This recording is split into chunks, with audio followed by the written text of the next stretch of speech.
안녕하세요, 여러분. 논문 쓸 때 제일 먼저 등장하는 파트, 바로 서론이에요.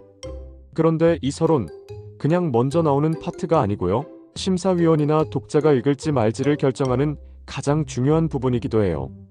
그래서 어떤 연구자들은요, 서론 한 줄 쓰고 몇 시간을 날리기도 하고, 심한 경우엔 논문 자체를 포기하는 경우도 많아요. 하지만 이제는 달라요. AI와 함께하면 서론 작성도 전략적으로 훨씬 더 흥미롭게 풀 수 있어요.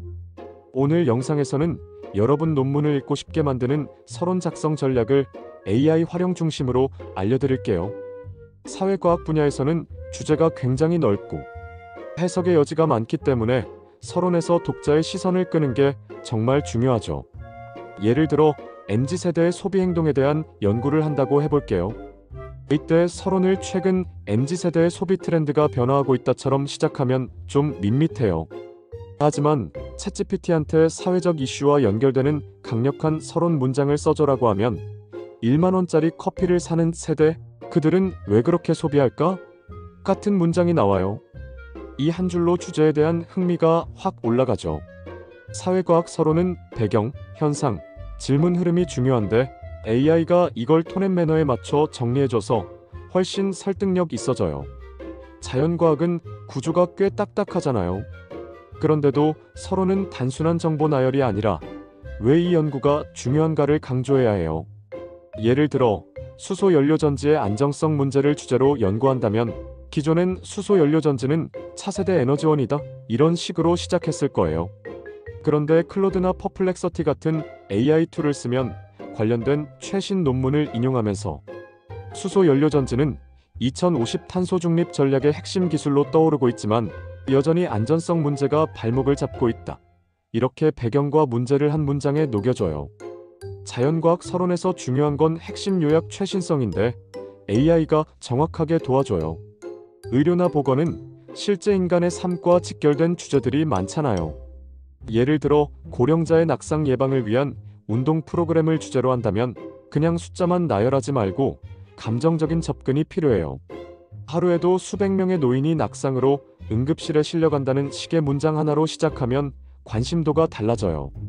AI에게 보건학적 관점에서 공감 유도형 서론 문장을 요청하면 통계와 정서적 호소를 결합한 문장을 제시해줘요. 특히 빙이나 유닷캄 같은 AI는 최신 보건 데이터까지 찾아서 반영해줘서 실감나는 서론을 구성할 수 있어요. 예술이나 체육은 감성과 스토리텔링이 핵심이에요. 예를 들어 무용수의 심리 상태와 표현력의 관계를 연구한다면 단순히 연구 목적만 적는 것보다 무대 위 3분, 관객은 몰랐겠지만 그녀의 마음은 계속 무너지고 있었다 같은 문장으로 시작하면 훨씬 몰입도가 높아지죠. 이런 문장은 AI에게 감정이입형 서론 문장이라고 요청하면 쉽게 나와요. 또 예술 분야에선 자칫 감성에 치우치기 쉬운데 AI는 논리와 감성의 균형을 잡아주기도 해요. AI를 활용하면 스토리텔링이 살아있는 서론을 만들 수 있어요.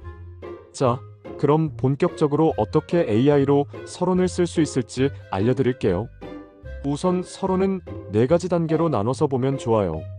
1. 문제 제기, 2. 배경 설명, 3. 연구 필요성, 4.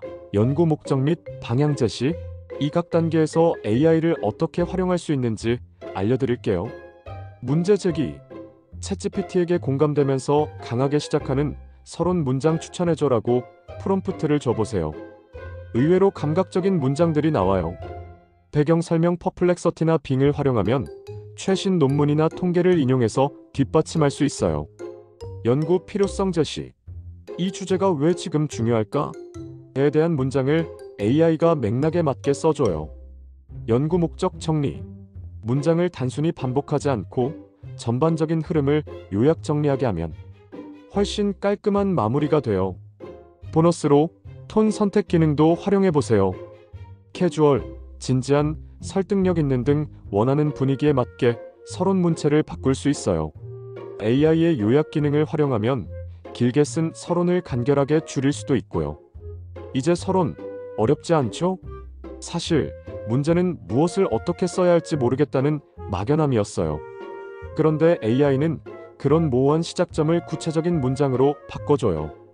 여러분이 구상만 하고 있었던 아이디어를 실제로 논문 문장으로 바꿔주는 거죠. 이건 단순히 편한 걸 넘어서 글쓰기 방향성까지 제시해줘서 전체 논문 흐름까지 빨라지게 만들어줘요. 혼자 머리 싸매지 말고 AI와 같이 시작해보세요. 글은 결국 시작이 가장 어려운 법이니까요. 서론을 잘 쓰면 좋은 일이 정말 많아요. 첫째, 논문 전체의 흐름이 정리되어 서론에서 질문이 명확하면 방법론이나 결론도 훨씬 수월해져요.